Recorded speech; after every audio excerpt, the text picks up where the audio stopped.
اور یہی مسئلہ جو یہ شہاب ثاقب ہیں ان کے حوالہ سے بھی پیش آتا ہے کہ اللہ کے نبی صلی اللہ علیہ وسلم نے فرمایا، اور قرآن پاک میں یہ بھی ہے سورۃ الصافات میں، کہ شیاطین پہلے اوپر جاتے تھے، بات سنتے تھے،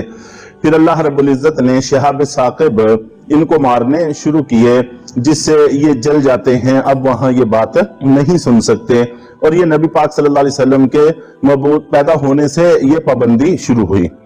تو اس پر سائنسدان حضرات یا یہ کفار لوگ یہ کہتے ہیں کہ یہ شہاب ثاقب تو شروع سے ہی ہے، اس سے بہت پہلے سے ہیں، تو کوئی حرج نہیں، اس سے بہت پہلے کے ہیں، پہلے ان شہاب ثاقب سے یہ کام نہیں لیا جاتا تھا، اب اللہ تعالیٰ نے انہی شہاب ثاقب سے یہ کام لینا شروع کر دیا۔